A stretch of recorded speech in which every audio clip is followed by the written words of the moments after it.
Well, a guy just squeezed the largest project ever into the Vice Grip Garage carport. Might have scraped the AC units off. Not sure. Guess we'll find out later. Welcome to Vice Grip Garage. I'm Derek, and this is my 1988 Tiffin Allegro. It's a 32-foot motorhome luxury from back in the day. It's got a block of Biggs powered by Chevrolet and a gear fender's overdrive and Gibson tips and a microwave. What else does a guy need? Previously, I bought this completely sight unseen and road tripped it from Maryland all the way back to Tennessee. Made a huge list of things I need repaired, upgraded, replaced, fixed, maintenance, you name it. My wife Jessica and my youngest son Bentley and I are going to do all of that because Bentley and I are about to embark on a 3,000 plus mile, 7-state trip through 7 days. It's a cannonball. Bentley,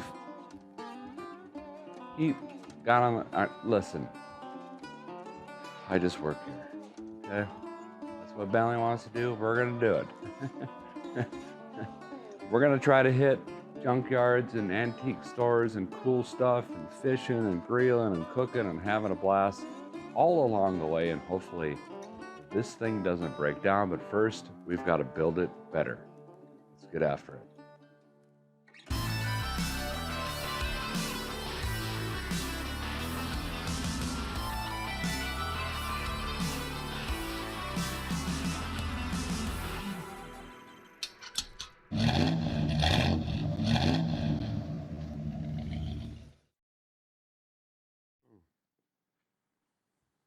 So the first thing I want to mention, which is probably the most obvious, is that's really great. I mean, second most obvious is I am under the weather.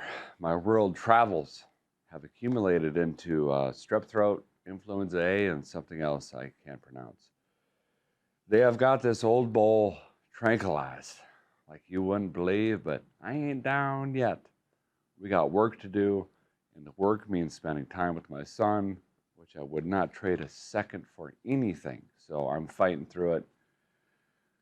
We're gonna make this happen. My wife Jessica's on the interior right now. She's gonna give you a walkthrough of the inside. Listen, I cleaned this thing spotless. Clorox, I had gloves on, scrubbed, and she went in and went. So we'll pass it over to her and see what she's got going on. Hey guys. As most of you know, Derek and Bentley are getting ready to go on their spring break trip here in a couple of days. So I decided to pop over here to the shop and help get this RV ready to go. And I know Derek said that he cleaned this thing, but we're gonna clean it again, just to get it extra clean. Notice he has some little trinkets in here that he picked up at some antique shops. So we're gonna get those cleaned out. It's really not awful in here. Like, it's pretty good, especially for how old it is. We're just going to do a good deep clean.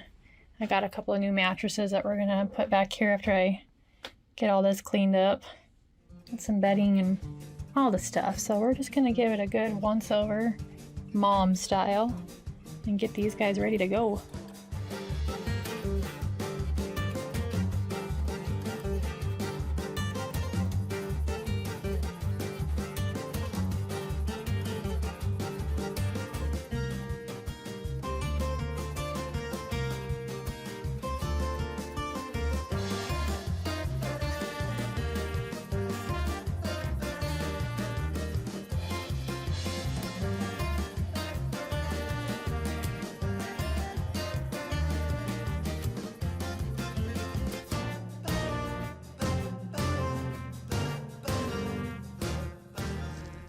Alright, so I've been at it for about an hour and a half or so, kind of just chucking along here. I'm going to give you a little update.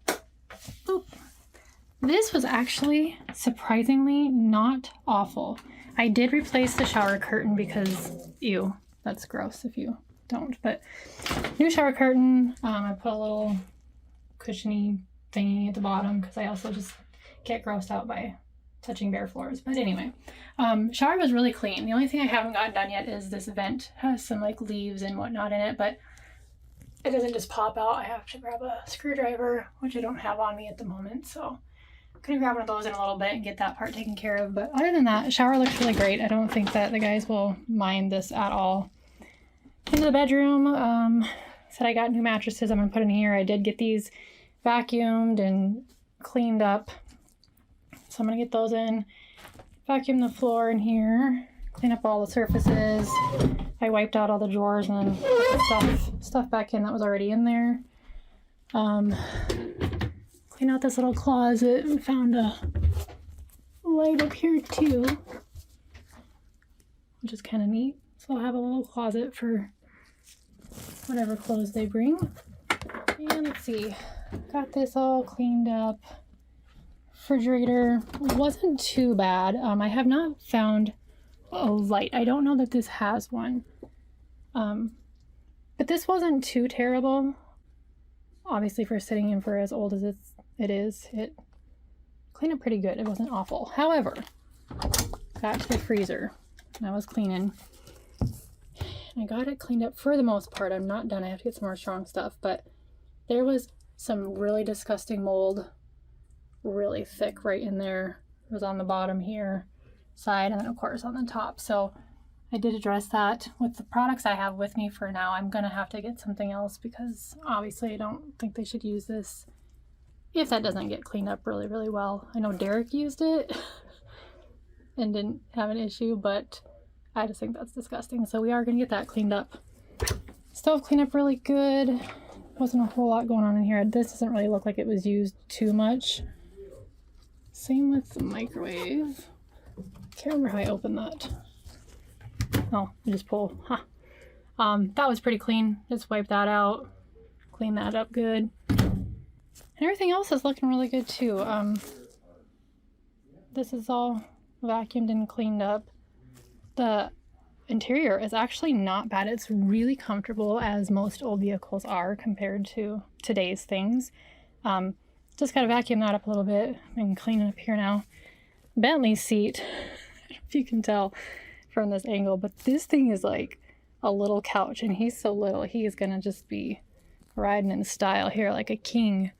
So I'm working up here now, getting this all cleaned up. This is my last step for the big wipe down or the big cleanup. It looks like I need to clean that window because you can't really see from this camera, but I can see it. It looks gross. So I'm gonna keep at it here. I was just cleaning the couch cushions and found this button. So whoever had this before must have taken it to a car show. Pretty cool. Well, the guy thought he had the inside clean. Well, maybe not. This thing is just a rockin'. There's chemicals flying out of it. Can't hardly breathe. I don't know. Trust the process. I guess that's what we always tell our ladies. Speaking of processes, we're going to move on to tires and wheels because for me, that's the most important. This big block runs actually really good. It shifted great. I didn't hear any rear end noise, most likely because it's 97 feet behind the captain's door here, but the chassis seems pretty solid. But what we need is some better rubber to skate around on. Now these old 19x5s, I took a gamble on them. We won, finally. You know, it's kind of like, Buffalo! Sometimes you get lucky. Sorry about that. They're cracked. They got good tread, you know, which is really common with old travel trailers, RVs, motorhomes, stuff like that. You're going to have good tread on them. It's the sidewalls that takes the brunt of just sitting and sun rot and storage and you name it, weather, all that stuff. That's what happened here.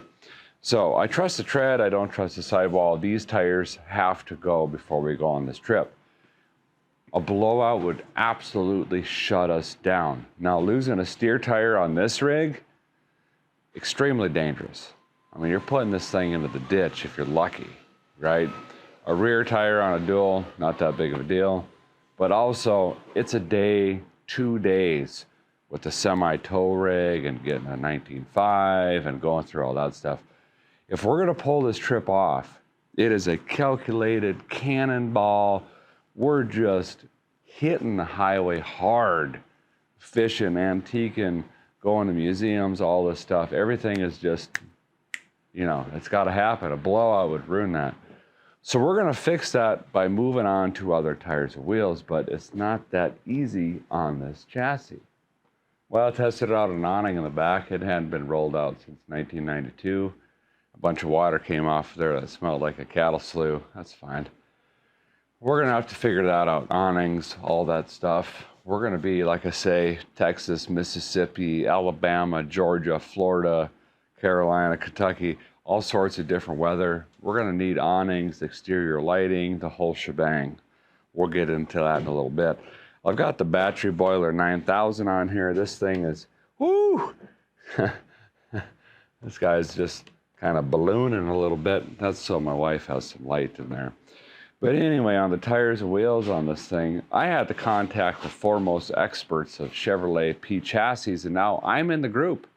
I'm one of 14 that could tell you anything and everything about a P-Series chassis in the 80s on the Chevrolet. Here's the thing that makes this kind of different. It was a short year kind of thing, very rare model kind of thing. We've got a 10 by 7 1/4 in the rear lug pattern, but a 5 by 7 1/4 in the front. Basically what Chevrolet did was they made an odd bolt pattern, which you can get a wheel for today, but like 3 of them, and all of them you don't want them. These are steel wheels with just fake poverty caps on them. The front, they just said, we don't need 10 lugs in the front, let's just do 5. And then Bob in accounting said, well, let's just make it simple, take 5 lugs off of your 10 bolt, boom, you got a bolt pattern. And then Steve in engineering said, that's a pretty good idea, I'll take credit for that. So what you have in the front is a 5 by 7 1/4. It's just missing, it just skips over a lug basically, right? And the reason Chevrolet did this is the spare hanging on the back would technically go on the front or the rear, inside, outside, or the front. It would slip right on. But when you start talking about aftermarket wheels and tires, oh my goodness, we went down. Listen, I have got more time. I've got a lot of time into it, put it that way. So maybe potentially the easiest thing to do would just be replace the 19.5 tires on these old steel wheels. But here's the thing. You start shopping for these things, unless it's a Lion King 400 or a Ping Pang or a Lo Mein Sriracha tire, you're paying money. If you want a real legit F-rated, like actual RV tire, you can Google web it on your AI pocket computer machine. They're $240 to $305 a tire for a 19.5. Okay, well that's cost of doing business with the motorhome. It's just like a boat. The best day you get them is the day you buy them and the day you sell them. But here's the thing. If you're going to invest that kind of money into this thing, why would we buy a new tire that's this wide? Why not try to figure out how to get more stability out of this thing? And that's the rabbit hole that I started going down aforehand mentioned. This thing has a really narrow track and super narrow tires, right? And what that does is it creates a top-heavy driving experience. Now, this thing drives straight, true. If you put input into the wheel, it turns. I mean, it's a low-mile rig. It's a 43,000 miles or something like that. Old Duke here is tight. But if you have something this wide and you got wheels in here, inevitably this happens. So I started thinking, what if we get some wider wheels? What if we increase the track? What if we get some wider tires, more rubber on the road? Can this thing handle better and go through, the tail of the dragon, the Appalachians and the Rockies and the Grand Canyon and the Black Hills and all the stuff that we will hopefully do with this thing? So I started doing a whole bunch of research, and boy, oh boy, did I open up a can of kitten mitts. This thing, whew, I will summarize it for you. So before I get into the nitty gritty and all the details on what a guy is going to try to do here, we just got to get a wheel off. So we've got this 19.5. This is the original steel wheel with just kind of a beauty ring that you can get that just snaps over top and is held on by lugs.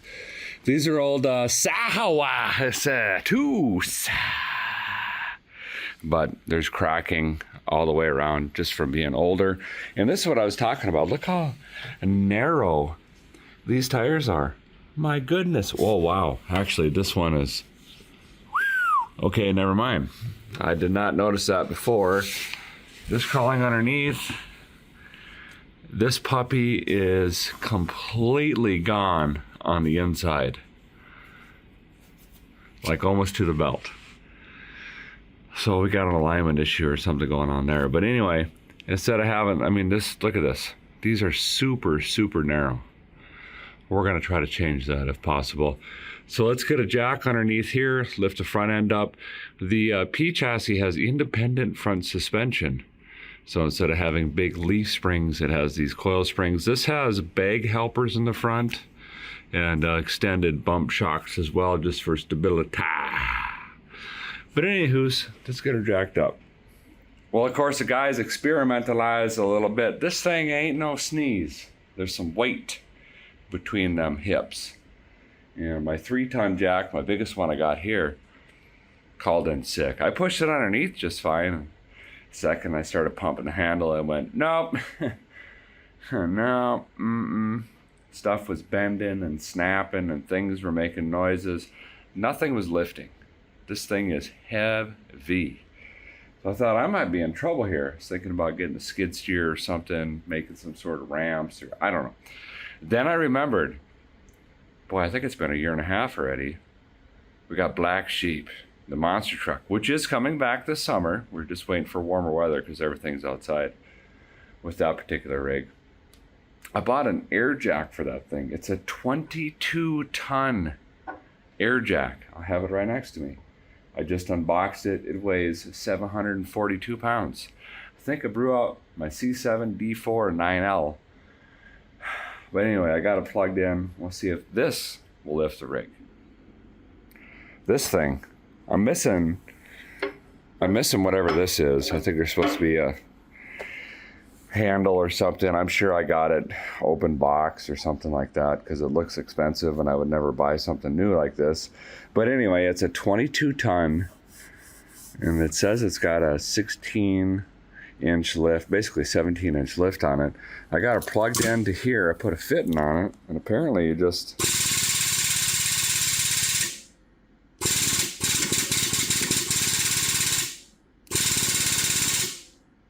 I don't know how to get it back down, but we can lift it at least once. So let's get that tucked under there, see if we can get the front end off the ground. Well, believe you me, no, yeah. If this works, I'll probably never use anything else ever again other than this thing, because you just, you know. I think it's working. Wow. Oh yeah, she's lifting. So we get this tire off, I'll kind of explain what the plan is here. We're gonna be in it in the rear. All right, I'll explain all that, but we can at least get the fronts on. I'm 1,000,000% certain. The rear is where it's gonna get a little sketchy. Oh, this is a lot easier. Oh, yeah. A little bit more. Guess we could check the health of the bearing while we're doing this, right? We got some tire shine on here. Boy, that's tight. Look at that. Wow.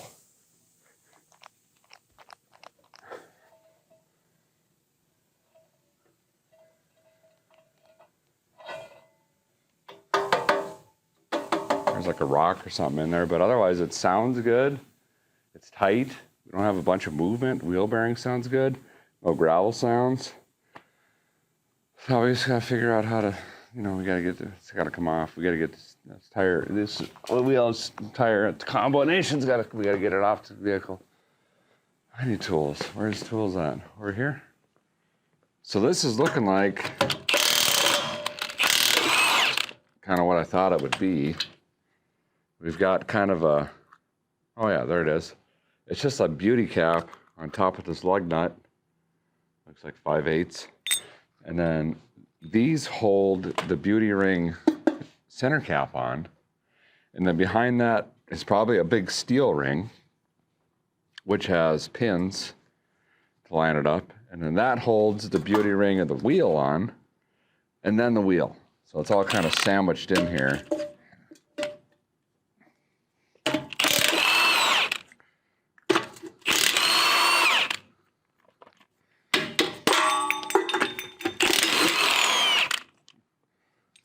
Oh boy. Just stuff flying everywhere. Yep, there's that. There's that ring and the cap. And then here's the original ugly steel wheel. Boy, this thing is, once you get it off, it's a lot bigger than diameter wise. Look at that thing. What is this? 8/19.5. Yeah. So they call that 8 inches wide. Doubt it. Okay, we're going to set that over there. I don't think we need this thing. Ooh, what is this? That's an old school balancer. This is full of beads. Can you hear that? So as this is spinning around, the beads find the off-center part, balance it up. Where was that at? In here? Wow, it's been a long time since I've seen one of those. Grain truck was the last time. This looks fantastic.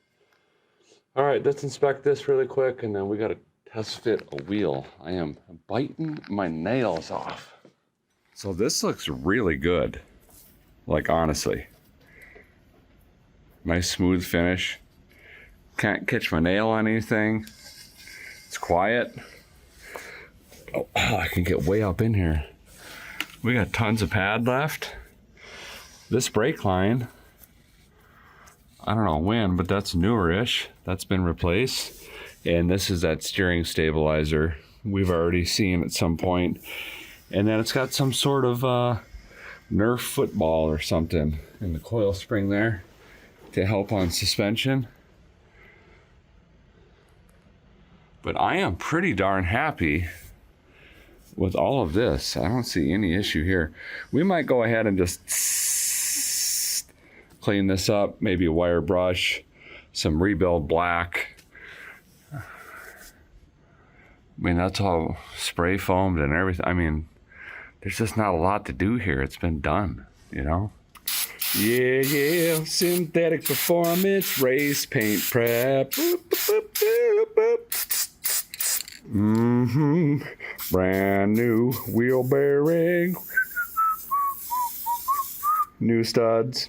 Brand new brake caliper. Performance. High temp. Upper new wheel bearing and rear end. Somehow it also rebuilds the rear end from here. Look, I just work here, okay? Read the can. It rebuilds everything. Boy, that's looking good. What else can we rebuild in here? Sway bar, brand new. Yeah. Brand new brake line and floorboard. Oh, wow. That's looking mighty fine. There we go. Okay. This is where if we were sitting around a campfire, I could tell you a 4-hour story. But I'm going to try to just high level water this puppy down. I want to try to save you time and money by the pain that I went through on this thing. It's crazy. You would think it would be, this is where I came up with this idea. Oh, we'll just If we're gonna upgrade the tires, instead of buying old junk tires, let's get better tires and better wheels, and boom, it's gonna look cool.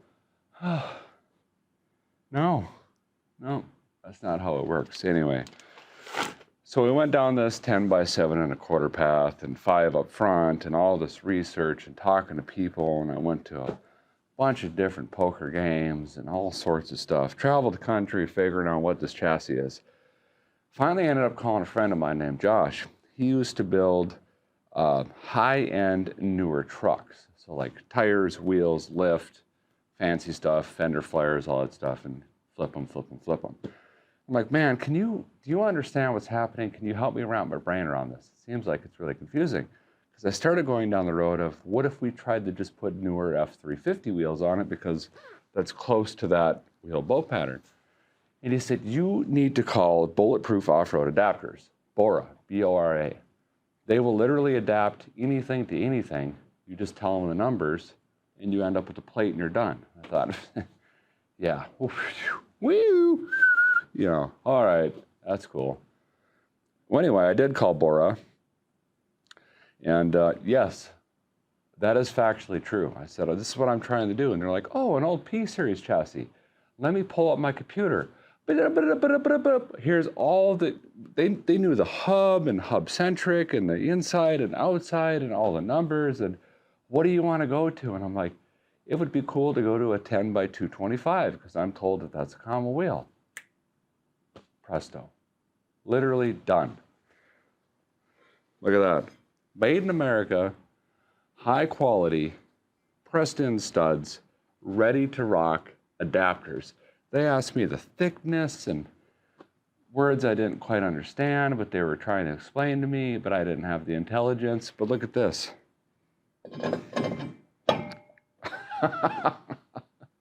So now, we just take these that they provided, bolt that puppy on there, and bam, we're up to a modern wheel, which is the next step. Now, I did choose to go to a little bit wider wheel adapter. Again, we're talking about this thing being kind of tippy and top heavy. We got these little pizza cutters on here and the wheels are kind of goofy like in. You can see how far in they were. There's dang near a foot of clearance to the outside. So this is going to bring the front out 3 inches with the spacers. And then we have the wheels, which is going to bring it out a little bit more. And then we have a wider tire. So we're going to get a much wider footprint on the front of this rig and the rear for stability. Now the rear, man, I hope I gave them all the right numbers and whatnot. That's a whole nother conversation. It's either going to fit or we're going to be porta powering the refrigerator and the shower to make room. We ain't backing down at this point. Tell you that much. Anywho's, let's get this on, torqued up. And then I get to show you the tires and wheels we went with. I think you guys are really gonna dig. Can my fingers work? Can't feel my left hand. Remembering for the 947,000th time. Okay, so after a little lunch break and picking up kiddos, and I have Bentley with me. Yay. Hi. We are putting the mattresses in now. So this is what the new mattress looks like. We got that one opened up. I'm gonna go out and grab the one for this side and we'll get that one thrown in here too.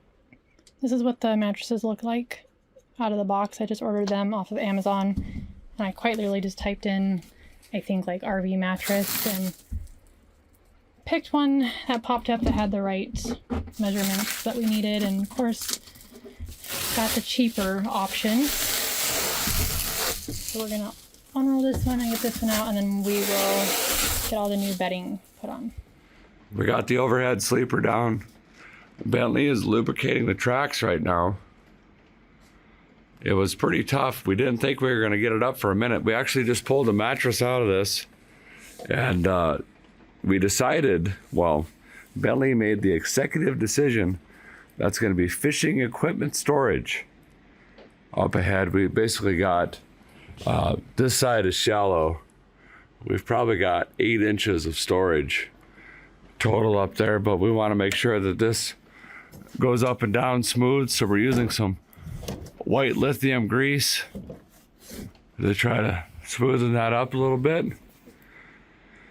Jessica's still working away on the inside, trying to get everything cleaned up. She's putting mattresses in and stuff like that, and I'm out here right now. I'm still fighting with the tires and wheels, trying to get this all mounted up. I'm gonna put a little bit of Loctite on the spacers. I'm gonna use orange, which is like 150 to 220 foot-pounds.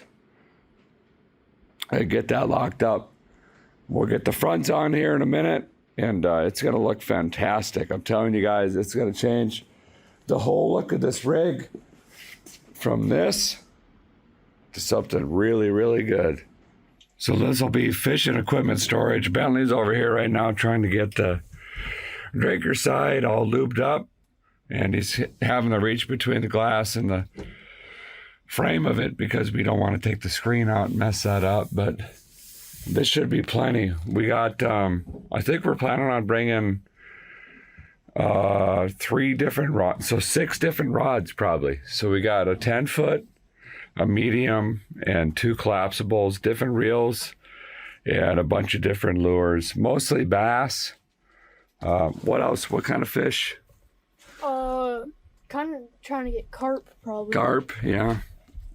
And, crappie and sunfish and some basic stuff. But I think this is where we're going to put all of it. And then we can lift this up and lock it into place. And it's not taking a bunch of storage away from us.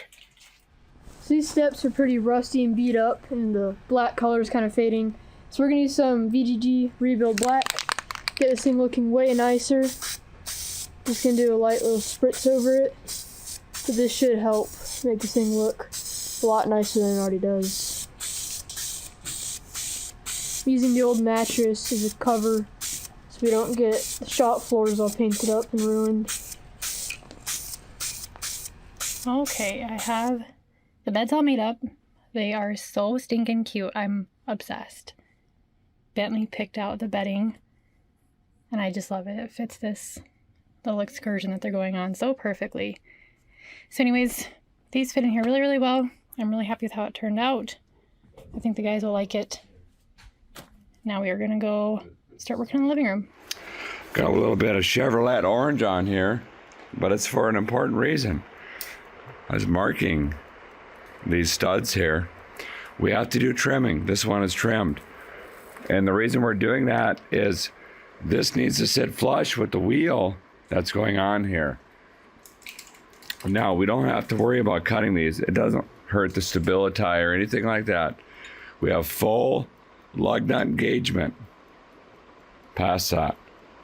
This is just a bunch of excess that's hanging out that's going to interfere with the wheel that we're putting on here. So we're just flushing this up, basically.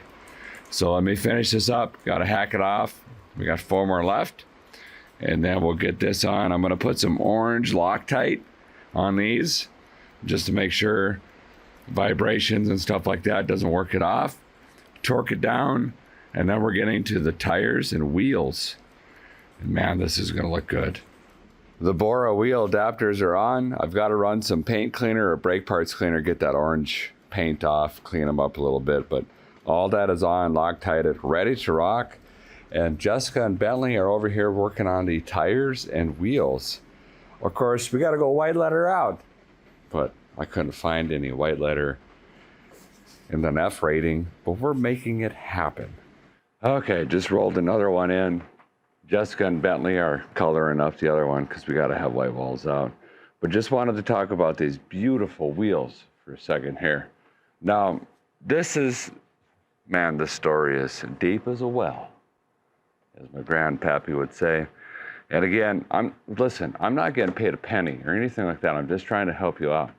So Bora is the company I called and said, just make it so. And they went, yep. And then I was struggling with wheels. Even if having a traditional bolt pattern, I was calling around. Man, it was so tough to get just someone to talk to me and try to help me figure anything out. They're like, well, just give me a number or whatever. And I'm not good at that. I'll admit it. back spacing, tire distance, offset. I don't, color me blue.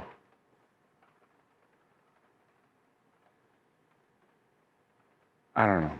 What I'm saying is I'm not good at it. Anyway, I even had, true story, a company say, Derek, I got you.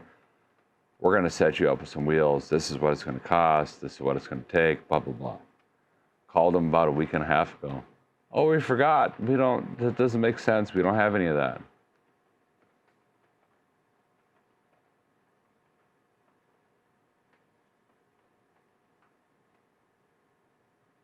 I'm not going to mention said company's name because that's not who I am, but long story short, Bora hooked me up with the Dooley Design Co. DDC, Delta Delta Charlie. And that's these wheels right here. They're absolutely beautiful. This is just one of many, many, many they make right here in the US. These are thick, cut, beefy wheels. But the thing I liked about them when I called them, I said, this is what I'm trying to do. And immediately they were like, well, from our records, this is what that rig should have. This is the kind of offset you should be looking for. Man, it's going to be really tight, but we'd recommend these wheels because of this offset and the tire width and blah, blah, blah. And this is the size tire you need to run. And I'm like, thank you. Hallelujah. Finally, after days and days and days and hours of research, someone was in my corner trying to help me out. So DDC came through big time. These are the front wheels. We know these are going to fit. We've got adapters to switch them over to this. Now the rear is going to get a little bit spicy because I think the kit total width is 24 inches. And, you know, I might have to remove the fridge or maybe the gray tank. We don't need either one of those if the tires will fit and wheels, you know. But anyway, these are F-rated wheels. So super heavy duty, load rated. They got lots of sidewall. I didn't want rubber bands. These are 275, 5520s. And on these DDC wheels, of course, there's going to be hubcaps. They look incredible, and it's going to absolutely change the entire look of this rig. I'm kind of trying to build like a hot rod vintage rig. Obviously, if you can tell, white letter and some old ballet style wheels. So we're gonna get the drinker side right front on, get that down. I'm gonna start coloring this. We'll get the captain side on, and then we're gonna have to bite our nails and do the rears. And this is where it's gonna get really spicy. Also, knee surgery, 9 to 12 months. Looking forward to it. Well, truth went on ahead and be told, it's actually the next day. Last night, I completely lost my voice. I mean, I was trying, but the words just wasn't coming out of my mouth. My wife, Jessica, said it's some of the best hours of our marriage ever. Wait a minute. Well, anyway, I'm not very good at sign language, and I didn't think you guys wanted to watch me try to figure that out. Would have been like a Michael Jackson music video.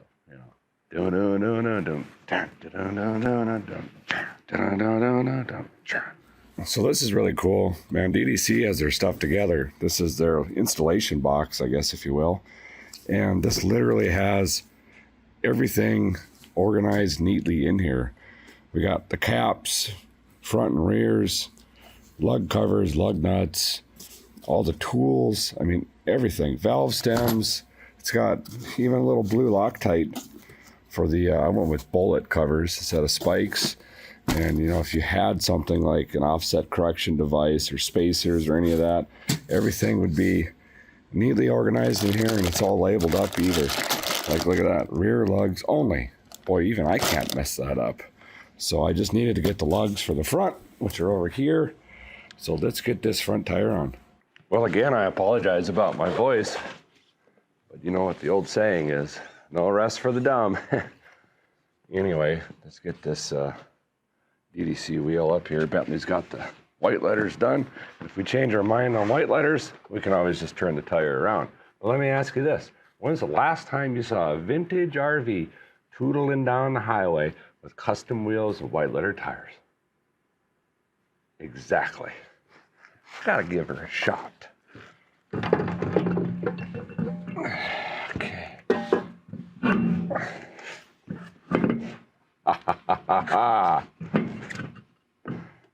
They're hub-centric on the spacer. I like that. I like that a lot. They also have a handy little install tool, which for some reason I didn't use. It's like a long spike you can slide the tire up on, so you don't do what I just did. Okay.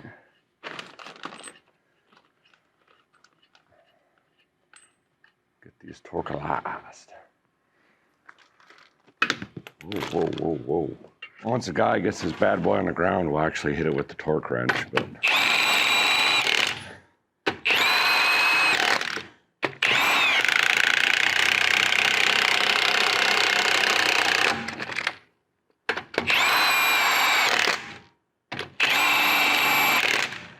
So, quick look here. Which side's gonna drive and ride better? This side. Or this side? I'll be. Well, the drinker side front is done, and man, these wheels look incredible. And of course, the white letter tires, just the chef's kiss on top of that. My boy wanted to build a just vintage hot rod RV. Here we go. Something like Mattel or Matchbox, he said. It's got an awesome look to it. Now it's rinse and repeat on this side. We know the process now. It's going to go pretty quick. And then in the rear, we got to try to get that big set of duals up in there. Could be interesting. We've yet to see. We've also got house batteries to go through. We've got some engine maintenance and fixes to go through. Jessica's going to be loading this thing with groceries here in a minute. She's at Wally World getting some basics for us so we can save some money on the road. You know, Dad's going to be cooking and whatnot. Oh boy. Get another fire extinguisher. I probably better put 2 of them in.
Well, the guy is in the midst of the captain's side tire and noticing a slight issue here, potential issue.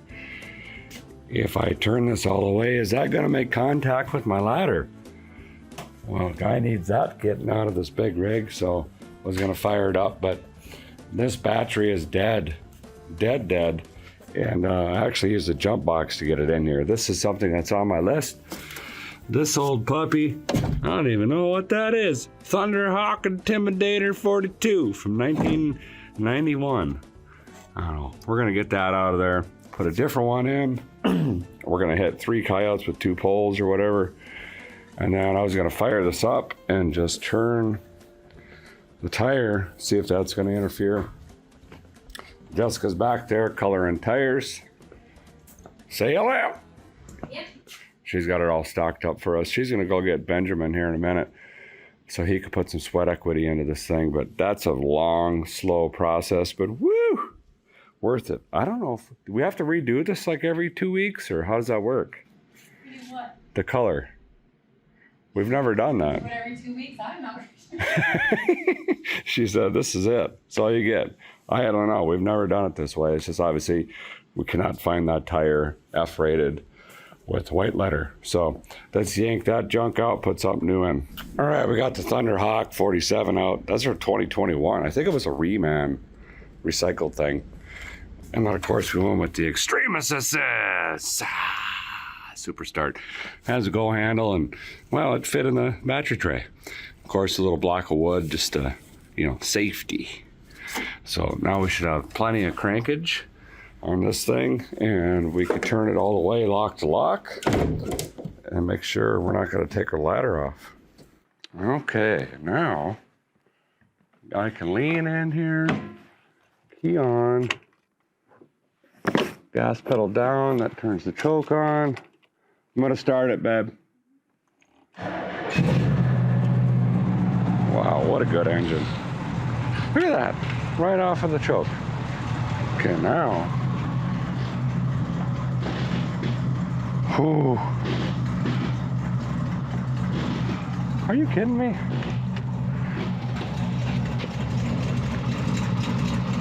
It's like a paper slipper. But I think if this were to rock, be swaying, I could put my fingers in there. I'm gonna grind that sharp edge off. I think if this were to sway a bunch, that might hit. We don't want that to happen.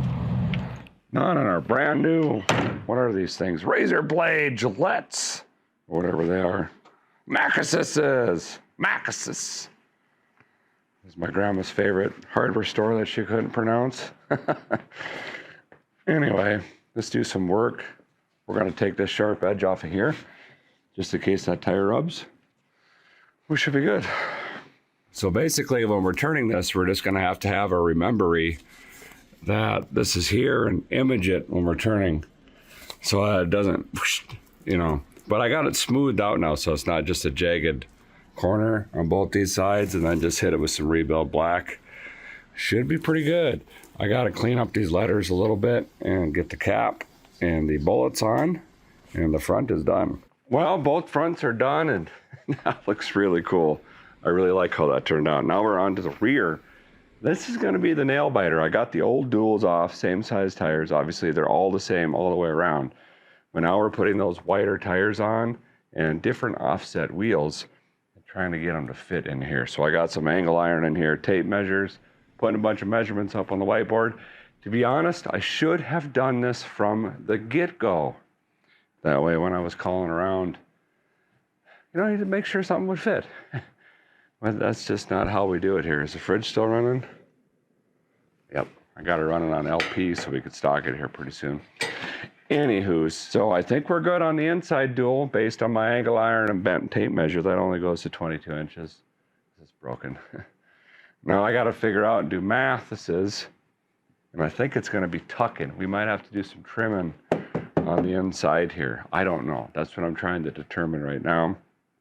And now we can get started on the rear. By the way, it's four-wheel disc. I thought this would be a drum rear setup. It's four-wheel disc on old Duke here. Wow, that's pretty good. Now this is an RV, Clark. It sure is. Well, I'm just kind of sick to my stomach here. I don't have all my jigs and everything set up, but this is not gonna fit. 10.5 from the hub face, 22 1/4 overall. I mean, with some extensive modification, this whole side would have to be flared. The tub would have to be reworked. It's possible. It's just a lot of time. The inside fits, which is great. We got enough room there, thanks to the spacer, actually. Without the spacer, it wouldn't have fit, but the outside is just not going to work. Well, we will make these tires fit. Believe you me, just not tonight. We got to leave bright and early tomorrow morning if we're going to pull off this 3,000 mile 7-state journey. So I'm going to throw these back on. These actually do not look as bad as the fronts. They're not all cracked and split like the fronts were. I guess that's the good news. So let me check the air on these while I got them off. It's easiest to do it right now. We'll pop these back on, and then we got house batteries to do. We've got to check for propane leaks in the fridge yet. We've got to do some wiring. There's just a bunch of other stuff that we need to make sure the house side and the chassis side is done. It'd be nice to change the oil. Oh, let's get after it. Guys running out of room to walk in here. I gotta start picking up after myself. Rear duals are back on. Hey, I'm actually pretty happy with how the tires and wheels turned out. Like I say, the DDCs will go on at some point here. We just don't have the time this second. At least we've got brand new fronts on, which I feel much more comfortable with. You lose a steer tire on this thing, whew, you know what I mean? Rears are pressure check, crack check, torque back on, feel good about that. Now we can move on to the batteries. We've got this old single battery in here. You can tell there used to be two at some point. This thing runs down quick, and what I learned with my first trip from the East Coast back home is important things like the pilots to the hot water heater, the furnace, the stove, all run on house battery, not shore power. There isn't a converter for that. So we want to make sure that this is all dialed up. We're going to be putting two batteries in, and we're going to be putting those in parallel. We want to increase our amp powers, not the voltage. Basically, we'll want to increase how long the amps or batteries will last under load. Now, if we put these in series, that's when we go positive to negative and jump them along that way. But we would be doubling our voltage. If we had two 12-volt batteries, we'd have 24 volts and the same amp hours. So we would cook everything and not make a gain. So we're going to put them in parallel, positive to positive, negative to negative. It's still going to be 12 volts, but it's going to double our amperes hours. So that's how we're going to set this up here. I'll get this charger off that's been boiling this one because, well, that's how every good project starts. If you don't smell battery acid and brake fluid, what are you even doing in your workspace? You know? Okay. Yeah, let's get this undone. I'm going to be using Super Start Marines. So Bentley's back from school, and he's actually going to help with the batteries here. So he's going to put this in for me. And while he's doing this, I'm going to crawl underneath, and we're going to do an oil change. We got to get the orange can of death out of here and put some fresh oil in, and we should hopefully be done around the same time. Well, Bentley's working on the batteries. I'm underneath here. We just got the, basic drain plugs in the center, thankfully. And that oil fill tray, we'll drop it down into this pan here. Get her swapped out. Of course, we're going to pop a Wix filter in, and then we got to figure out how to fill this thing with oil. Bentley's finishing the oil change. He's going to give her a karate chop with his hand here. Hand tight's good enough. There we go. Yeah.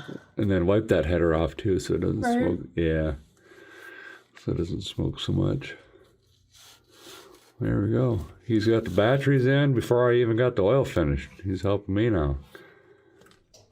Okay, so it got a little bit late last night, and I was not able to get you guys back in here and show you everything that I got finished, but I wasn't quite finished anyway. So I came back over this morning to kind of wrap up. Got these guys stocked up on groceries. Of course, Mom and me had to make sure they have some healthy options. Coffee, of course, for Derek. I ordered this fancy rug for these guys, thinking I was doing a good job because Derek he bought from the store all these pink rugs because he thinks it's kind of pink in here, and he was trying to make everything match. And I was just doing an online pickup order at Walmart, and I saw the size. I thought, well, that'd be really perfect for in here. Of course, you don't really know what you're getting when you just click on it from a picture. So I don't know if you guys can see this, but we got it here, and it's like sparkly. So good. I love it. Oh well, they're gonna use it. It's gonna be fine. Anyway, Derek's just doing some last minute stuff there with that. Got them all stocked up. Everything's cleaned up, ready to go. Got their beds made, ready to rock there. Bathroom's clean, stocked up. They're gonna attempt to drive this to the house. Hopefully it makes it and everything goes good, and then I'm gonna pack up all their clothes and toiletry, the rest of their toiletry items and stuff in here, and then they are on the road tomorrow morning, and hopefully all goes well and they have a great time. I'm really excited. So I got these guys hooked up with essentials, of course, and little seasonings. I found this cute little thing with a bunch of different spices. Derek doesn't do a whole lot of cooking, but obviously he's going to be alone with Bentley, and Bentley has requested a few different meals, and this had pretty much everything that he might need. So got him all hooked up there, and over here in these two cupboards, I don't know if you guys have ever traveled in motorhomes or RVs, you know that cupboards, nothing stays good, obviously, from moving. Everything falls over, so I always get these little plastic bins and just kind of throw all the stuff in there to keep it all from spilling over.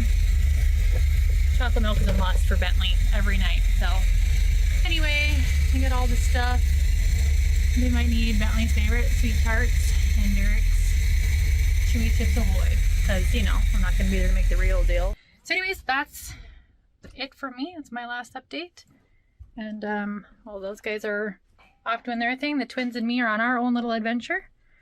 They're turning 16 next week, so we're gonna do something really fun. Anyways, thanks guys. I'll catch you later. So my brain didn't work good enough to figure this out, but Bentley figured it out. You got to turn this chair a certain way and tilt it forward and do all this stuff, and then this pops up with the latch thing down here, and then this is a holder, my bobber. Who knew? Anywho's, it's got this old restrictive air cleaner on here. Look at that. 7.4 liters of bad fuel mileage. Anyway, we're putting that on our sparkly rug. Oh, you're not wrecking the sparkly rug. Well, I mean, we got to break it in sooner than later.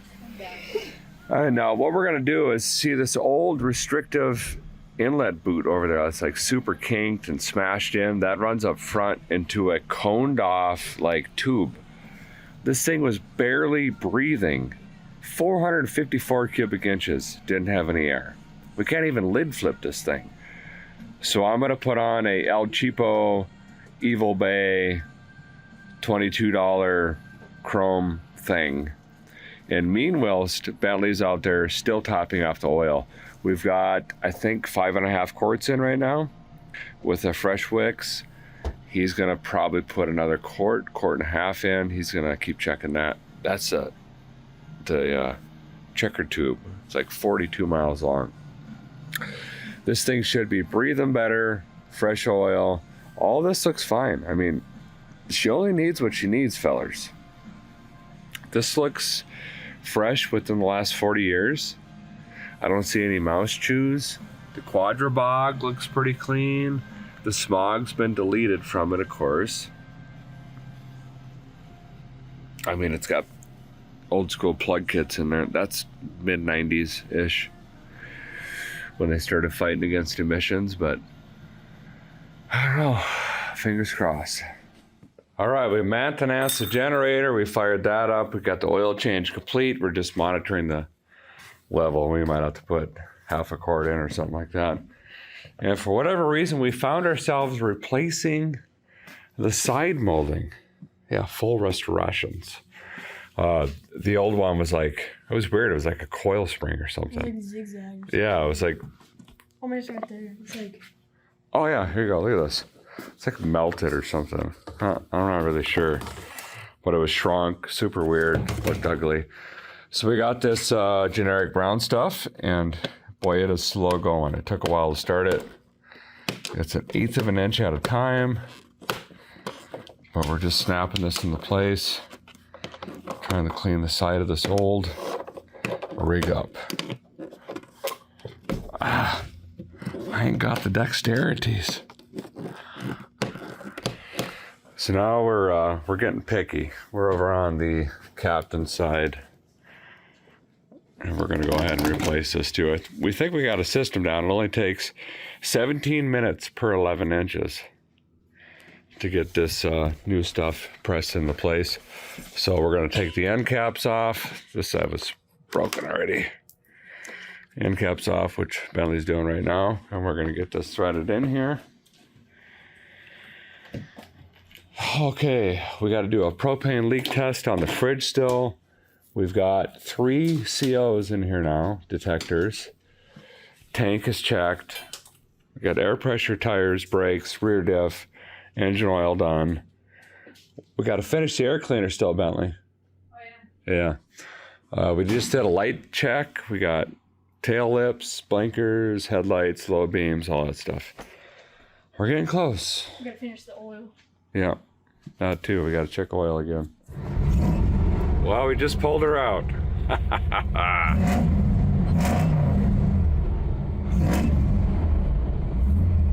What do you think, buddy? Sounds good. Ready to go? Yeah. All right. Well, it is the following day. The guy is starting to feel a little better. My voice is coming back around. My fever's gone. And we are ready to hit the road. We are loaded up. Bentley's got, I don't know, a bunch of fishing poles and gear up here. We're pretty much set up for smallmouth, aren't we? Mm-hmm. We got spinners, and you got any jigs and stuff like that? Or yeah. what? You got, yeah, he's pretty much got everything. The goal is this, 3,000 miles, 7 states with the goal of fishing every single day, if we can. And we're also going to see what else we could find along the way. Who knows? Old museums and whatnots and things. Should be a bunch of fun. We're going to start today by getting to Mississippi. There's a state park there we got our eye on, next to a lake, I believe. Work our way over to East Texas, and then we're going to go across the Gulf and then dip way down into Florida as far as we can, based on how much time we have left. And then on the way back up, we're going to go through Georgia and maybe whoop up into Kentucky and then back down into Nashville. But the old RV fired right up. I think we've got everything checked that we need to check. Let's hit the road, get some miles down. We've got about 6 hours of driving today to do. Well, our first little stop here, I have no idea where we're at. We're west of Nashville, somewhere quite a ways. We've been driving for a while. And we found this thing. TV and Movie Car Museum. So we got the Allegro parked up on the side street here. We're gonna run in. It says there's 50 plus attractions, and the Back to the Future car is somewhere up on the roof. So we're off to a good start. I always like to stop, as you guys know, and support as many museums as we can along the way. It's a tough business to be in.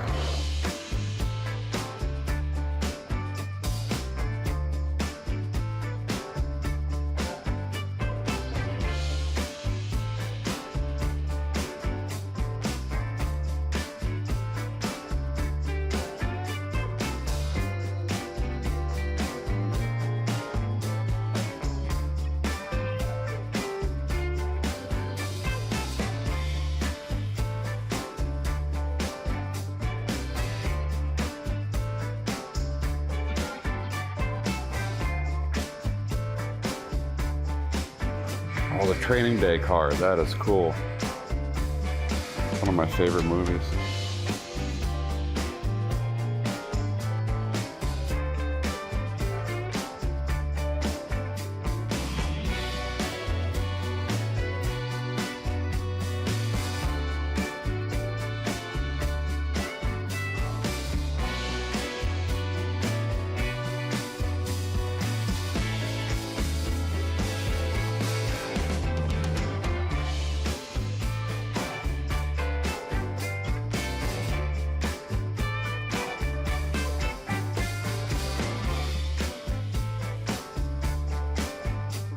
Bluesmobile.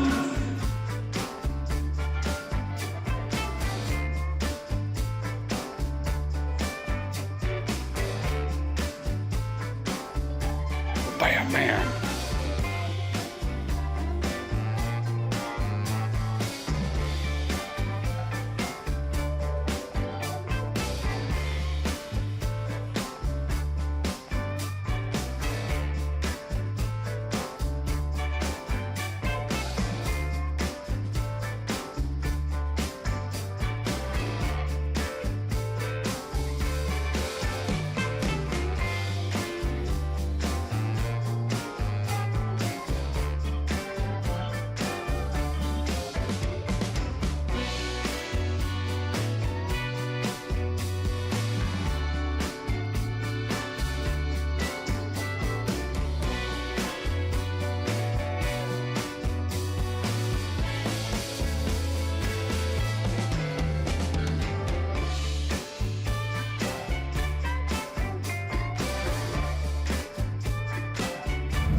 Well, that was a nice little stop. Got to stretch our legs out a little bit. We've got about an hour and 15 minutes to Bass Pro Shops.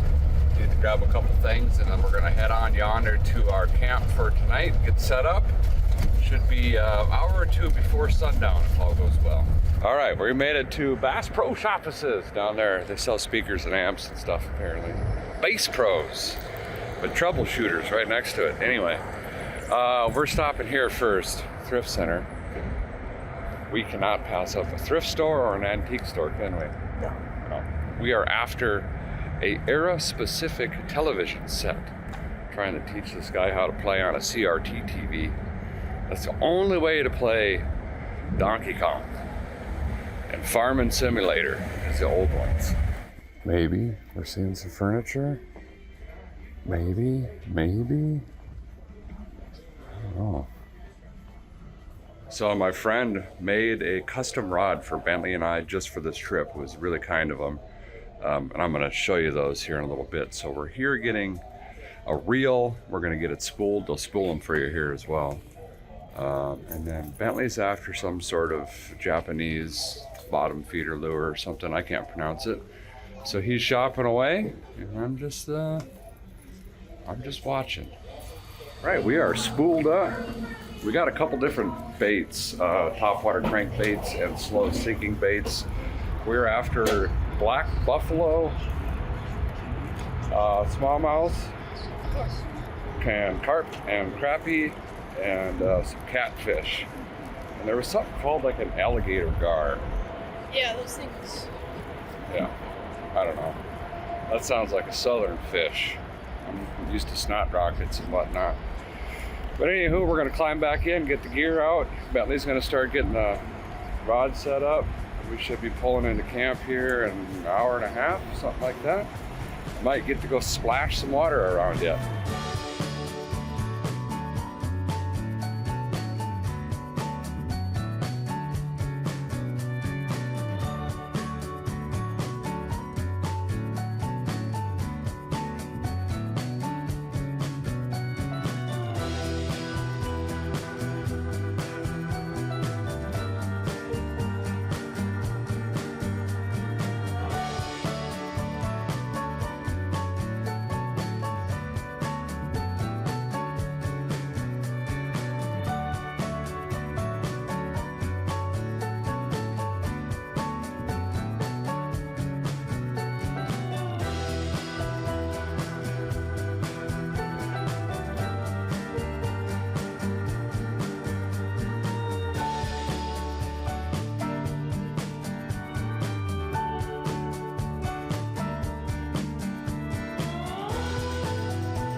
Well, you can see down yonder there, that is Granada Lake. We are in, is it Hugh White or White Hugh State Park? One or the other. Some sort of hue or white or gray. Anywho's, we're doing a late check-in. We got to figure out where our spot is. We're kind of just wandering around here. This sign ought to help us. 11, oh, cabins, that's not us. But much bigger than I thought, based on my atlas. Well, we made our spot. Boy, the water level is way down. Like, a lot. See the pier just hanging up over in the distance there. But we're gonna be casting right down here.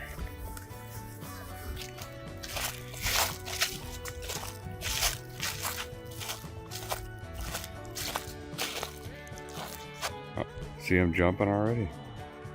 Well, that's a good one to start the day. Oh my gosh. Thank you, buddy. Oh, there we go. Alligator gar. It's a good one. Have fun, buddy.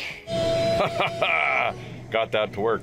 Bentley's back from fishing. He got some whoppers. Yeah. And I'm gonna start cooking supper. We're gonna have Italian tonight, huh? Tonight is beef and cheese ravioli and vodka sauce. Well, good morning. Sun has just peeked over the trees. It is early, 6:30, 7 o'clock. Last night was great. Had a nice supper, hung out a little bit, got the furnace ripping all night. This morning had a hot shower. That means everything does work on Breaking Bad back there, but we do have a pretty catastrophic plumbing failure, and I can't get to it. It's buried up in foam underneath going into the gray tank. The shower inlet is leaking. Allegedly, actively, right now. It's gray water, it's just shower water. But that means we might be showering in the shower houses until we can figure out how to get that fixed. Let's go try out this rod and reel. This is that nice one that Sean made for me. My buddy Sean Kohler. He's got a cooking show on RFD, Twisted Skillet. He's basically a cowboy chef, like legitimately, and really nice dude. We went out to lunch in Nashville, hung out for a day, and I got back from a trip, and he was kind enough to send these down. We talked about going fishing with the boys here, so that's pretty awesome. Any luck yet, bud? No, hooked a big one, but Shoot. Lots of crappie and alligator gar. I gotta find a spot where can Dad stand without tipping over? That's the thing. Just a little fart. Oh, made your job easy. Well, Bentley got a nice little smallmouth. Might have been a hybrid. I have one good strike, but I haven't tuned this reel yet.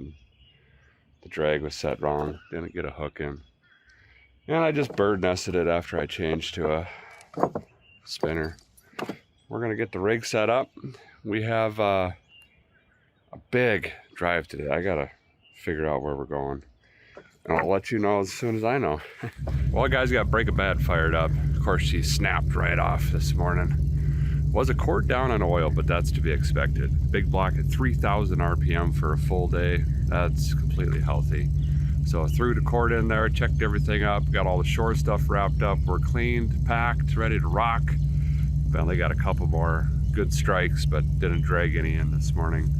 But pretty good little fishing hole here. The water is really low, so it's basically like an overstocked pond. It doesn't take much to catch something here. So we are headed to South Toledo Bend State Park. So we're gonna travel all the way across Mississippi, all the way across Louisiana, all the way to the Texas-Louisiana border. Quite literally, the body of water where we're gonna be camping and fishing. The state line runs right through the center of the water. And in some fishing areas, piers or peninsulas, you can actually be fishing in Texas unknowingly and not the Louisiana side. And that'll be probably as far west as we can go. And then we're gonna turn around and kind of go across the Gulf and hopefully make our way down into Texas, as long as we don't have any mechanical issues with the old Allegro here. Just fingers and big toes crossed. I don't got nothing for tools and parts, so, you know, there's that. Anyway, let's get some fuel, get some coffee, and hit the road.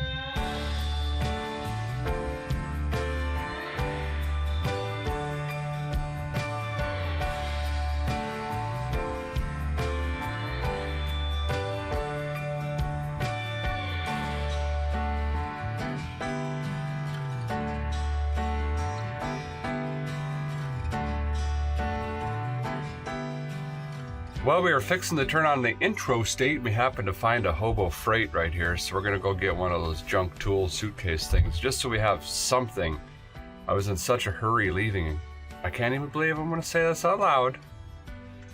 I don't have my leather person on me, even. So, whether it's you know, the house side maintenance or chassis side, we're gonna need something. So we're gonna run in and grab one of those quick, and then hit the road.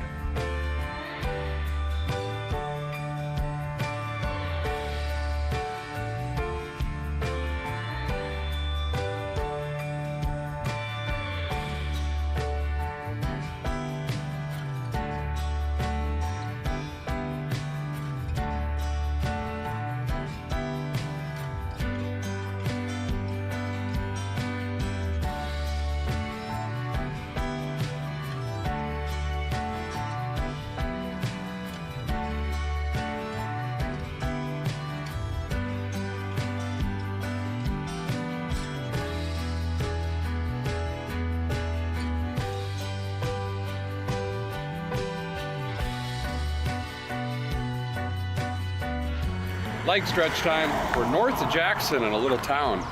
Actually, a really nice little town. And we're at the Antique Mall. There's a couple antique stores all within hoofing distance here. We're gonna continue our antique and Americana stuff. We'd like to find a piece of furniture, as you guys know. Bentley's looking for other stuff. So stretch the legs. We'll get fuel here in a little bit, but we knocked 100 miles off or more. Bentley took a nap most of the time. He was up super early getting his fishing gear ready. This should be fun. We might have a winner here. I'm kind of liking this one because the sides are angled, so it's not going to take up so much room. I think we came to the right place. This one is heavy furniture.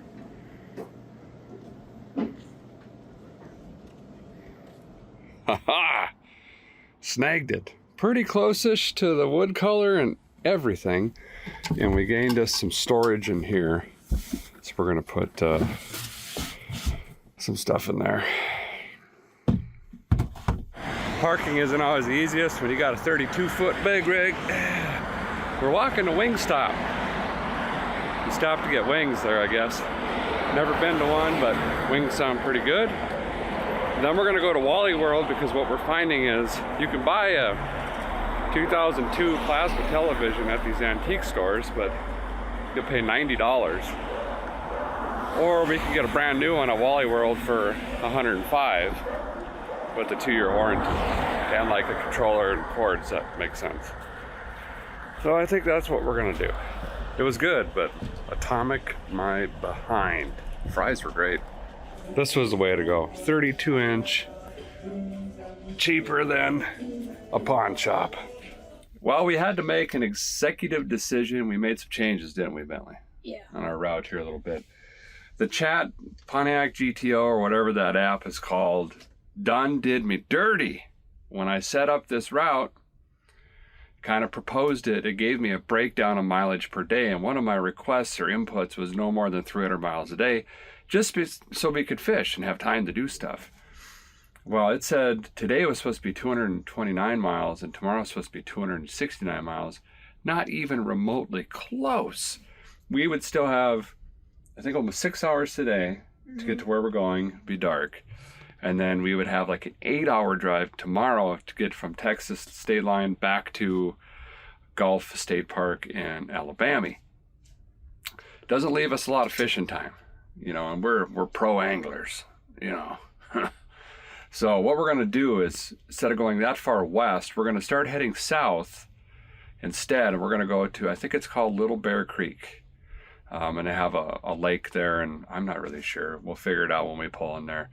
But that's a lot closer, and then tomorrow we'd only have about 3.5 hours, so we could do some fishing in the morning, do a little traveling, do a little bebopping along the way, and then get some more fishing done tomorrow night, and I can actually make a proper meal and stuff like that. So back on the road we go. Slight detour. We are not going to the Texas state line.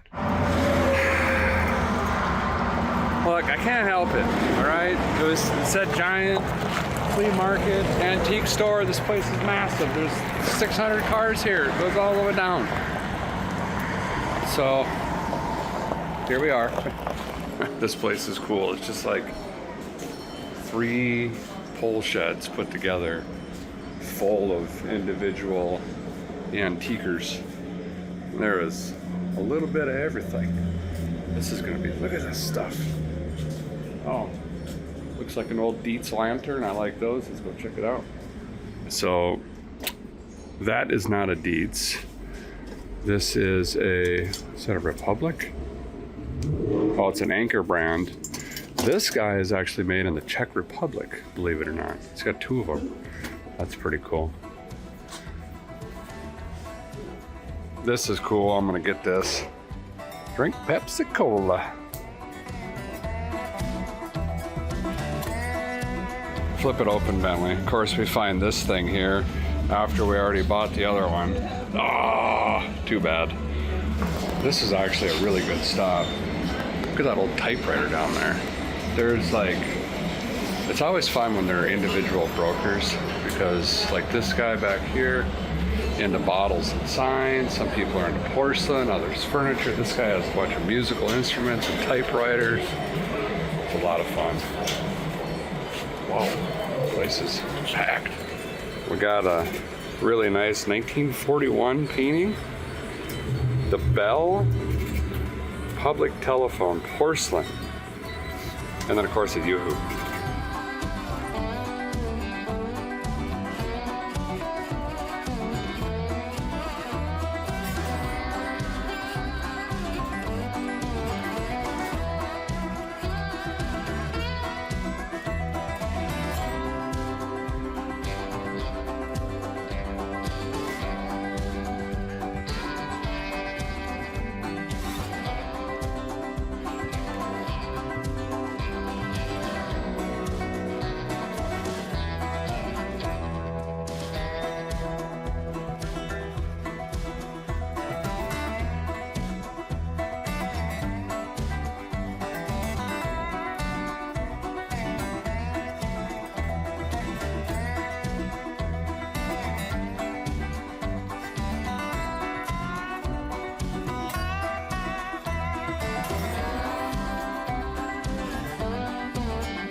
Little Black Creek Campground. We made it.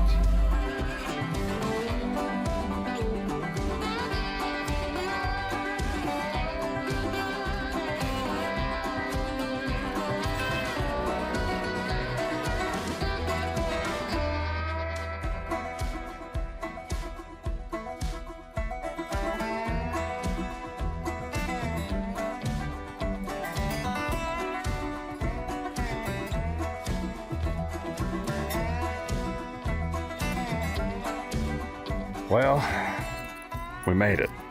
This thing is doing just fine.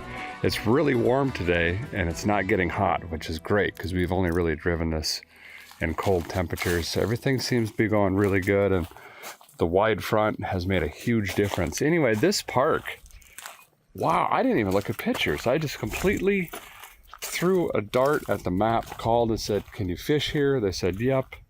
Look at this. Bentley is over the moon right now. He can barely form a sentence.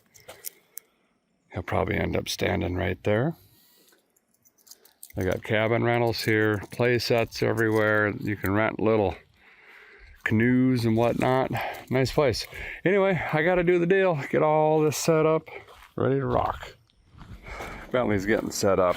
There's a carp, crappie, largemouth, sunfish, pretty much everything he wanted to fish for. And this is gonna be a pretty good area back here.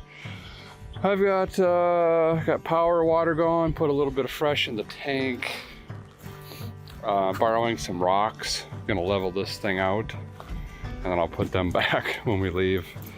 I'm missing some leveling ramps, something I need to pick up. Somehow that is precisely level. Look, she only needs what she needs, and if it works, is it a dumb idea? You know what I mean? You know, Martha Stewart keeps calling me, but the guy's busy. I got stuff going on. It looks way better with that one off the wall. Look at that beautiful Lego clock. Almost 40 years old, around 40 years old. I really wanted a CRT TV, old tube style, kind of the console or cabinet one, but most of them wouldn't fit through that door. But this is cool. It's still retro with, you know, modern technology. Kids can hook up their whatever things, stuff. And it's got TV on. I don't know how that thing works. I don't watch them.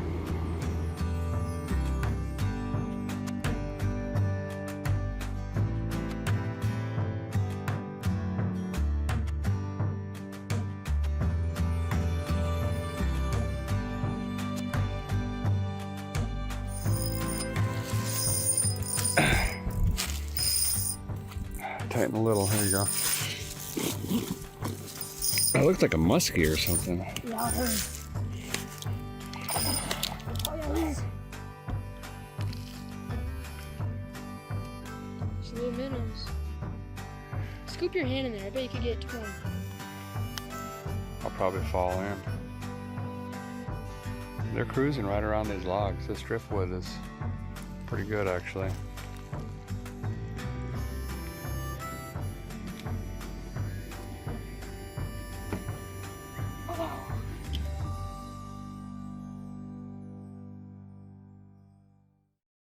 Well, good morning. Another beautiful day here in Mississippi. We're trying to get 3,000 miles out of this old Allegro on my father and son trip over spring break here. So far, the chassis side is doing fantastic, but the house side is starting to show its age and wear. We, of course, have the gray tank problem. I need to figure out what to do there or come up with a plan. And then last night, we're having more plumbing issues. The kitchen sink faucet exploded. We can still kind of use it, but that's under pressure. So that makes me really nervous. You know, we have to turn the hose off every time we're not using water, or it could just explode and flood us out at any time. Also, a good reminder to always turn your water off when you're not in your RV if you're gonna be doing some other excursion or something. And the other thing is the bathroom shower. You know, there's like the little nozzle that comes out and you pull the thing to get the shower head to come on. Well, this one just done ripped right off the wall. It just shoots straight out, no shower head. And I cannot touch my toes with my forehead, believe it or not, so that's not gonna work. We might try to find a, what is it, like Camping World or something? RV World? We don't really know. RV parts place? We've been through this before. They're a little harder to find than we think. Speaking of which, finding them, I haven't had service the last 2 nights we've camped, and it's been glorious. But I can't search anything up on my AOL cards won't connect. Bentley's gonna do a little bit more fishing. He's getting jigged up down there. I'm gonna get my 3 Ps in, push-ups, pull-ups, and planks. Get the rig tore down, clean up a few things, hit the dumpster, and then we are on the road once again. I think we're going to Gulf Shores today. We're gonna be right on the Gulf. Alabama, somewhere around there. We'll see when I can access an atlas. On the road we go.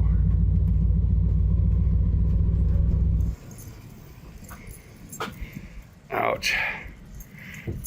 We're using the last of the gas at this gas station. They're out of everything. We're about to drain them of good old 87 for the big block.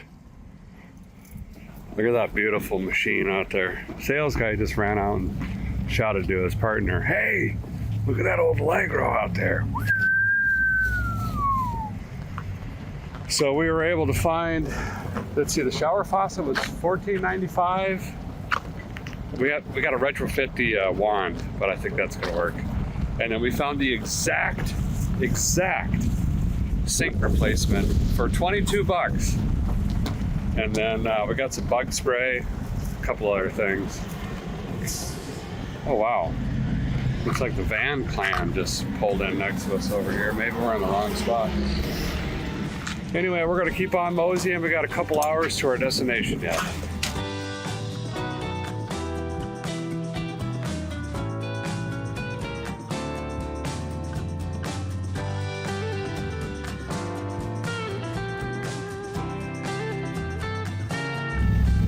Well, we made it. I think we're in Alabama now, and Bentley wanted to stop at another speaker store, check out some more bass supplies.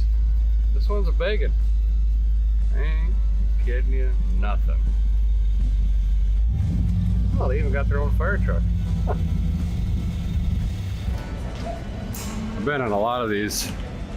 This one is pretty big. She's set up. Okay, we got some rooster tails, a couple swivels, and most importantly is a vertical, old school wood looking fishing pole organizer rockadooey hecky thing. They got a neat little kiddo fishing tournament going on over there. Right now we got 27 rods and reels hooked in the couches, hanging off the ceilings. I found one in the fridge this morning. One got burned on the stove. Step over 12 of them. So we're just gonna try to organize them up in there, especially since we gotta pull out the cabinetry and the sink tonight. I think take a wall down. I don't know. Be Mario and Luigi, mobile plumbing. Also, he looks like a walking billboard for Bass Pro, whatever the speaker shop is. Yep. Okay, we got, what was it, 2 hours left after this? Not even, I don't think. Gulf Shore State Park is where we're gonna be camping tonight. 26 bucks. I like that.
So the ocean or the Gulf is just yonder, them sand piles there.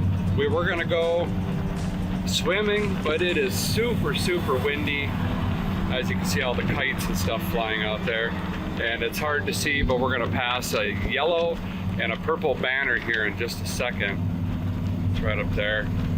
Dangerous surf currents, undercurrents, and marine life. Last time we tried to swim in conditions like this, we kept getting hit by stingrays and got slugs in our feet. It was not very enjoyable. So I think we're gonna forego the minus 47, 842 mile an hour wind swim experience and go straight to the state park campground here and get a little bit more fishing in today, which would be great. That was our goal even this morning, actually. We've made it to our spot, and Miss Speary did a great job picking this one. This was reserved ahead of time. I'm gonna do a little bit of walking here, look for alligators or signs of alligators before I cut little man loose, but we're gonna not disturb the reeds and vegetation here. We're gonna find an opening like that one down by the tree, and we'll probably be fishing from there. I aired the bags up this morning in the back for a smoother ride, but now she's all jacked up like a hot rod. So I'm gonna let some air out, and we picked up some leveling blocks when we got the faucets and stuff, get this a little bit more leveled, and do the usual. Set up, set up, set up. He doesn't realize it. You know, this trip for him is about fishing, of course. Well, it kind of is for me too, for this exact reason. Pops is just gonna sit here on the picnic table and enjoy every minute. A guy named Mitch made me this chair at the swap meet. It's made of seat belts, GM seat belts. Isn't that cool?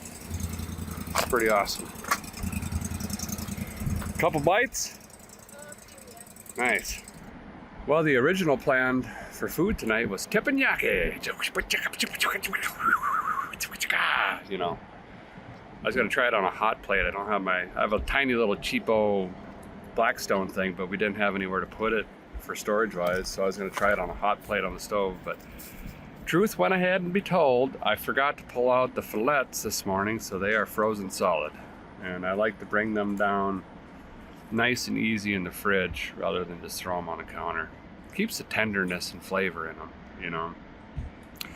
But I got to thinking, there's a place down here close by somewhere called, I think it's called Big Mike's or Big Steve's or something, steakhouse, and the beans there are fantastic, and they got a really good ribeye. So we might splurge, try to get a taxi if they can get into the park, take the boy down there, eat, and before and after I'm going to start my side of Mario and Luigi plumbing. I'm going to start with the shower first, that's most important, and then the faucet there. I think I got to pull that whole sink out. I don't know, we'll see what happens. So this guy just snapped smooth off. Boop! It's just plastic. And I don't think it's from not winterizing it, just years of pulling this up and down, just stress. Probably had towels and rags hanging off of it, and now it just, you know, does that. So we don't need this part. I really don't understand that unless we're running a mop bucket in here or something. So the new one I got is white, and it just has a flexible wand for this, and we'll put a new bracket in up here with a new removable thingy widget on it. That's also not normal, I guess. Oh well. Well, I don't know what plumbers would normally charge, but this will be all the dollars. Everything. Fix that up pretty good. I got all the height out of it I could, obviously. Actually, the reason for that was reusing one of the holes in the back wall here. It doesn't quite, like 1/8 of an inch, fit all the way in there, but this is perfect for me, honestly. Also feels really weird showing you where I shower, but also you've seen the inside of my carburetor, so you know.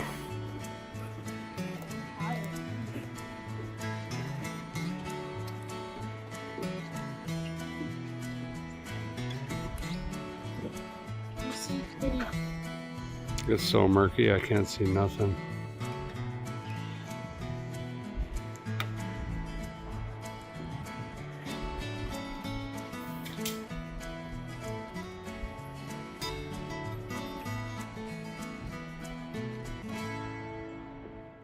Well, good morning. We are loaded up and trucking already, working our way across Florida. We're going to be going up to Seminole Park in Georgia, and it is a brutal day to be RVing. The wind is just terrible. We went through the storm last night, well, this morning about 5, and the wind gusts are just pushing us all over the place. It's slowing us up a little bit.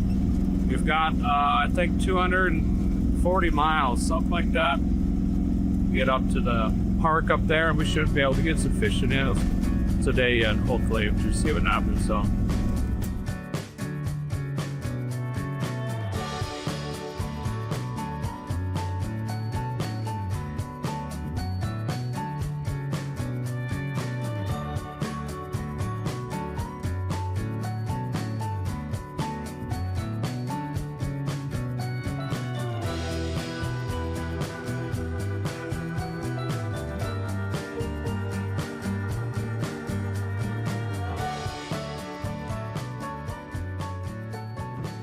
Well, we made it to Seminole Lake. It goes way around the corner over there, way back into here. Truck is running great. The old Allegro. Chassis-wise, fantastic, but man, what a day fighting the wind. You can see it's super breezy and some big gusts, and we took on some damage. I got to crawl up and check that out, but the cover just absolutely ripped off. I heard something. I didn't quite know what it was. Now I do. So that's unfortunate. But we're going to still make the best of it. I'm going to get everything set up. We're going to do hibachi tonight. Bentley's been asking for it. We got to meet Todd. He's going to go get rigged up for this. Probably frogs or plastics or chatterbait or something. I don't know what he's going to do. But do a little hang out, relax, and enjoy the day. Yeah, that's not good. Not good at all. Also, that's the cable for the camera, and then the connectors are just laying out exposed. That's why that doesn't work. Pretty good view from up here, though. Well, I kind of got this bent back into shape, borrowed some screws from here and there. I've got it pieced back together anyway. I didn't want these lines to break or something happen here because this unit works good. See if I could find a replacement cover. I'm sure that makes something that should work, but for now, at least through the night, this isn't flapping around making a bunch of racket, and then tomorrow this isn't going to get ripped off with the gale force wind. Bentley's already rigged up, rocked. Faucet replaced. Time to get cooking.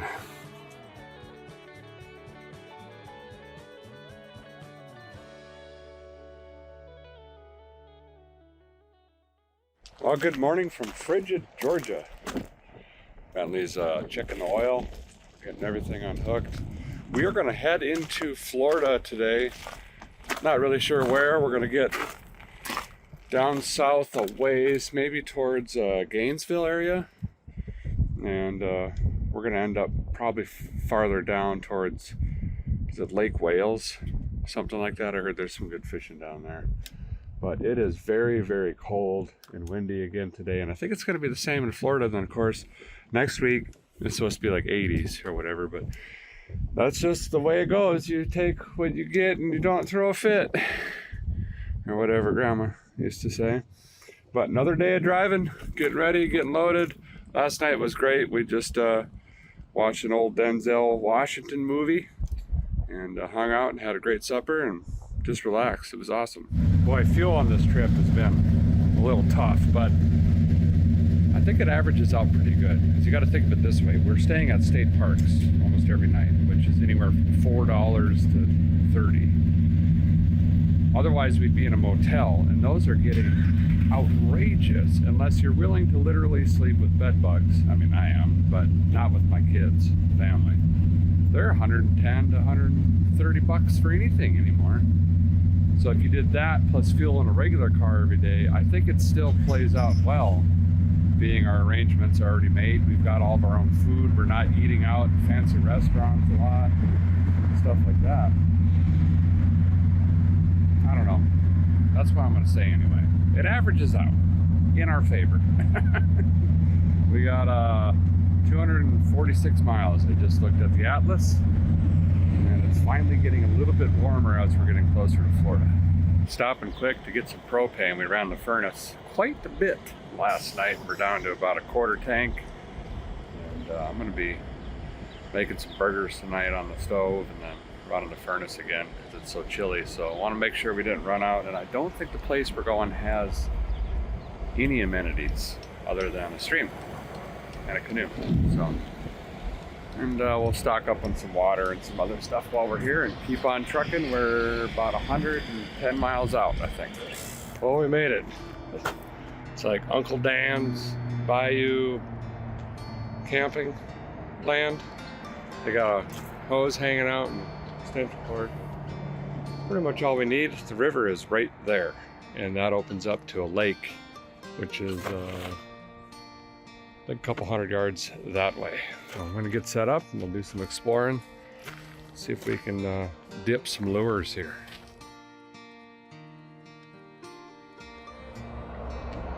Bentley made some friends with the cats here.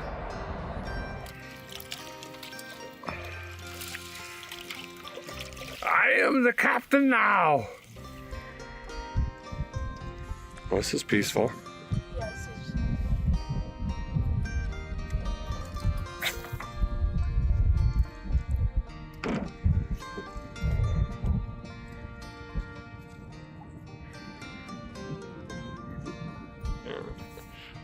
Let it tire a little bit. You only got 6-pound line on there. That's a catfish. Yep. Oh my gosh, Dad. Sit down on the boat and get yourself stabilized. There you go. I've got to loosen up. I got a 6-pound on this. Here comes Captain Bentley after a hard day fishing. We were gonna go fishing under the bridges down here, but got an alligator sitting right over there. The little man's down there on the dock. 14 going on 40. Yeah, we got up really early this morning and wheeled down to Georgia. Got the rig set up here. This is a $30 spot. And down here on the dock, you can see it says reserved for sites 35 and 36 only. That's that sign down there. You just have to reserve far enough in advance and you get pretty sweet little spots. We do have a little bit of an issue, more plumbing woes. I'm glad I caught it. Normally I keep a pressure regulator in line.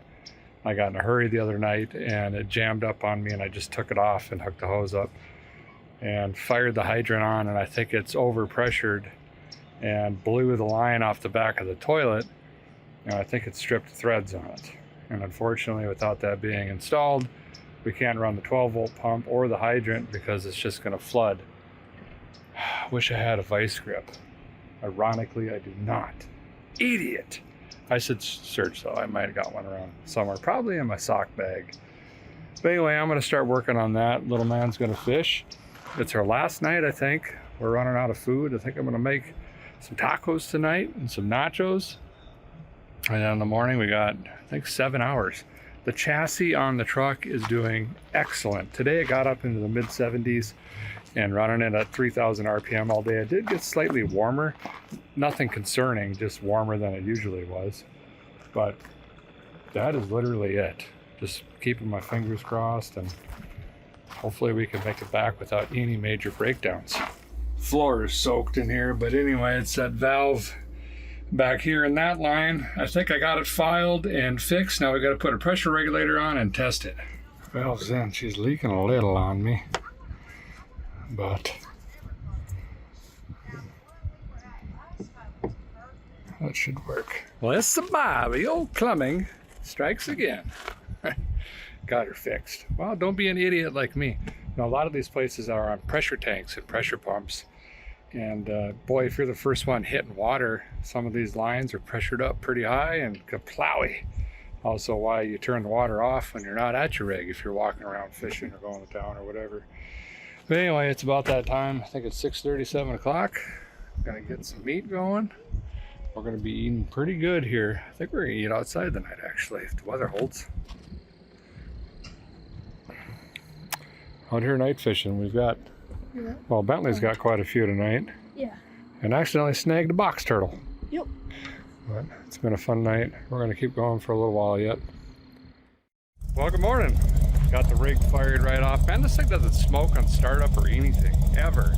And the oil consumption has literally disappeared. So we brought the rings back around, that's for sure. You know, I know this is a different style episode. I do this once a year with my boys. It's just important for me to try to stay grounded and get this family time in. I don't get a lot of it, to be honest, and I cherish this. But y'all are family too, and that's why I bring you guys along. I know it's a different pace, like I said, but hopefully you enjoy it, you get something out of it. And if you're still watching, thank you. Truthfully, I appreciate it a bunch. Okay, the final push today. Can we get back without any breakdowns? Wouldn't that be a miracle? I know it's fun to watch me suffer sometimes, but in a situation like this, when I'm traveling with the boy or the family, it's kind of nice to not be upside down in a doghouse working on something. Let's see if we can continue our good luck. Well, this is why I always try to go around Atlanta. There's another route that goes up to Nashville that goes through Montgomery. I probably should have went that way, but I would have had to have gone south and over.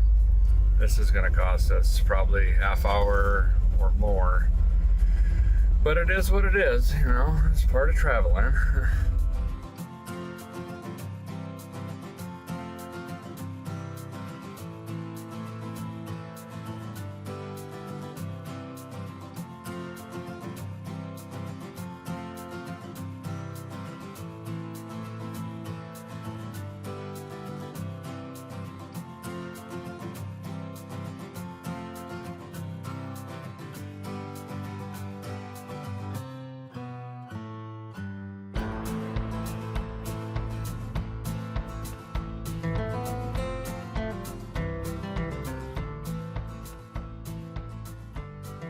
Well, bam! Just like that, the old Duke. Breaking Bad here made it all the way back to Vice Grip Garage headquarters and the carport here in Central Tennessee. Man, this Chevrolet chassis never even thought about letting us down. Zero issues, all sorts of different elevations and speeds, and we went from freezing to 85 degrees, you name it, all over the place. Not one single issue. We did, however, do a bunch of plumbing. Basically, yes, all of that. Thankfully, the fridge never quit.